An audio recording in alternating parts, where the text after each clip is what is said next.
इस वीडियो में हम ट्रांसफॉर्मर्स में टर्शियरी वाइंडिंग की भूमिका को विस्तार से समझेंगे। टर्शियरी वाइंडिंग एक अतिरिक्त वाइंडिंग होती है जो प्राइमरी और सेकेंडरी वाइंडिंग के अलावा हाई रेटिंग ट्रांसफॉर्मर्स में उपयोग की जाती है। इस प्रकार का ट्रांसफॉर्मर एक 3 वाइंडिंग ट्रांसफॉर्मर कहलाता है। टर्शियरी वाइंडिंग का मुख्य कार्य अनबैलेंस को कम करना होता है। 3 फेज लोड में उत्पन्न होने वाले अनबैलेंस की स्थिति में यह अनबैलेंस करंट के प्रवाह को पुनर्वितरित करने, ऑक्सिलरी लोड को सप्लाई देने तथा विभिन्न वोल्टेज लेवल्स पर लोड उपलब्ध कराने में सहायता करती है। मुख्य सेकेंडरी लोड के अतिरिक्त यह वाइंडिंग सामान्यतः डेल्टा कनेक्शन में जोड़ी जाती है, जो फॉल्ट करंट को सीमित करने में भी महत्वपूर्ण भूमिका निभाती है। विशेष रूप से line to neutral short circuit की स्थिति में इसका महत्व और बढ़ जाता है। कल्पना कीजिए कि एक जादूगर 3 गेंदों को हवा में उछालकर संतुलित रख रहा है। ये 3 गेंदें पॉजिटिव सीक्वेंस, नेगेटिव सीक्वेंस और जीरो सीक्वेंस कंपोनेंट्स का प्रतिनिधित्व कर रही हैं। यदि इनमें से जीरो सीक्वेंस कंपोनेंट वाली गेंद संतुलन से बाहर हो जाए तो पूरा संतुलन बिगड़ सकता है। ऐसी स्थिति में टर्शियरी वाइंडिंग उस कुशल जादूगर के हाथ की तरह कार्य करती है जो जीरो सीक्वेंस कंपोनेंट को नियंत्रित करके पूरे सिस्टम का संतुलन बनाए रखती है। एक स्टार स्टार न्यूट्रल ट्रांसफॉर्मर में टर्शियरी वाइंडिंग की उपस्थिति जीरो सीक्वेंस इंपीडेंस को काफी हद तक घटा देती है। इससे ट्रांसफॉर्मर किसी भी प्रकार के अनबैलेंस का प्रभावी ढंग से सामना करने के लिए तैयार रहता है तथा पूरे पावर सिस्टम का संचालन सुचारू और दक्षतापूर्वक होता है। आगे के भाग में हम इस मैकेनिज्म के प्रभावों को और गहराई से समझेंगे। अब हम अपना ध्यान स्टार स्टार ट्रांसफॉर्मर की ओर केंद्रित करते हैं और समझते हैं कि टर्शियरी वाइंडिंग लोड बैलेंसिंग में किस प्रकार महत्वपूर्ण भूमिका निभाती है। एक स्टार स्टार ट्रांसफॉर्मर में टर्शियरी वाइंडिंग लाइन और न्यूट्रल के बीच प्रवाहित होने वाले अनबैलेंस्ड लोड करंट के लिए हाई इंपीडेंस प्रदान करती है। ऐसा इसलिए होता है क्योंकि अनबैलेंस्ड फ्लक्स के लिए एक बहुत लो रिलक्टेंस रिटर्न पाथ उपलब्ध होता है। इसका अर्थ है कि ट्रांसफॉर्मर कोर में मैग्नेटिक फील्ड के विरोध का स्तर बहुत कम होता है। इस लो रिलक्टेंस के कारण अनबैलेंस्ड फ्लक्स के रिटर्न पाथ द्वारा प्रदान किया जाने वाला इंपीडेंस बहुत अधिक हो जाता है। इसे मैथमेटिकल एक्सप्लेनेशन द्वारा समझते हैं। यदि किसी ट्रांसफॉर्मर की वाइंडिंग में टर्न्स की संख्या n हो तथा मैग्नेटिक पाथ की रिलक्टेंस RL हो तो MMF equals NI equals phi multiplied by RL, जहां I करंट है तथा F ट्रांसफॉर्मर में उत्पन्न फ्लक्स है। हम जानते हैं कि E equals 4.44 multiplied by F multiplied by N multiplied by phi, अर्थात phi is proportional to V या phi equals K multiplied by V, जहां K एक कांस्टेंट है। अब पूर्व समीकरण को पुनः लिख सकते हैं NI equals K multiplied by V multiplied by RL अथवा V divided by I equals N divided by K multiplied by RL या Z equals N divided by K multiplied by RL, अर्थात Z is proportional to 1 divided by RL। इस mathematical expression से स्पष्ट होता है कि impedance reluctance के व्युत्क्रमानुपाती होता है, अर्थात रिलक्टेंस जितनी कम होगी इंपीडेंस उतना अधिक होगा। क्योंकि अनबैलेंस्ड फ्लक्स के लिए बहुत लो रिलक्टेंस रिटर्न पाथ उपलब्ध होता है, इसलिए 3 फेज सिस्टम में लाइन और न्यूट्रल के बीच प्रवाहित होने वाले अनबैलेंस्ड करंट के लिए बहुत हाई इंपीडेंस प्राप्त होता है। अब बात करते हैं जीरो सीक्वेंस करंट और डेल्टा कनेक्टेड टर्शियरी वाइंडिंग की। 3 फेज सिस्टम में किसी भी अनबैलेंस्ड करंट को 3 कंपोनेंट्स में विभाजित किया जा सकता है।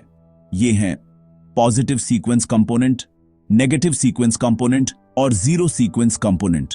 जीरो सीक्वेंस करंट वास्तव में तीनों फेजेस में समान मैग्नीट्यूड तथा समान फेज वाले करंट्स होते हैं। अगर प्रत्येक लाइन में कोफेजल करंट का मान I0 हो तो ट्रांसफॉर्मर के सेकेंडरी साइड के न्यूट्रल में प्रवाहित कुल करंट होगा IN equals 3 multiplied by I0। यह करंट प्राइमरी साइड के करंट द्वारा संतुलित नहीं किया जा सकता क्योंकि आइसोलेटेड न्यूट्रल वाले स्टार कनेक्टेड प्राइमरी में जीरो सीक्वेंस करंट प्रवाहित नहीं हो सकता। परिणाम स्वरूप सेकेंडरी साइड का यह करंट ट्रांसफार्मर कोर में मैग्नेटिक फ्लक्स उत्पन्न करता है। जैसा कि हमने पहले चर्चा की थी, सिंगल फेज ट्रांसफार्मर बैंक तथा 5 लिम्ब कोर में जीरो सीक्वेंस फ्लक्स के लिए लो रिलक्टेंस पाथ उपलब्ध होता है। फलस्वरूप जीरो सीक्वेंस करंट के लिए उपलब्ध इंपेडेंस बहुत अधिक हो जाता है। ट्रांसफार्मर की डेल्टा कनेक्टेड टर्शियरी वाइंडिंग अपने अंदर जीरो सीक्वेंस करंट को सर्कुलेट होने की अनुमति देती है। डेल्टा वाइंडिंग में प्रवाहित यह सर्कुलेटिंग करंट अनबैलेंस्ड लोड के जीरो सीक्वेंस कंपोनेंट को संतुलित कर देता है। इस प्रकार ट्रांसफार्मर कोर में अनावश्यक अनबैलेंस्ड जीरो सीक्वेंस फ्लक्स उत्पन्न नहीं होता। संक्षेप में कहा जाए तो स्टार स्टार ट्रांसफार्मर में टर्शियरी वाइंडिंग की उपस्थिति ट्रांसफार्मर की जीरो सीक्वेंस इंपीडेंस को उल्लेखनीय रूप से घटा देती है। अब हम टर्शियरी वाइंडिंग की रेटिंग को समझते हैं। आपके मन में प्रश्न आ सकता है कि यह रेटिंग वास्तव में क्या दर्शाती है। सरल शब्दों में टर्शियरी वाइंडिंग की रेटिंग उसके कार्य पर निर्भर करती है।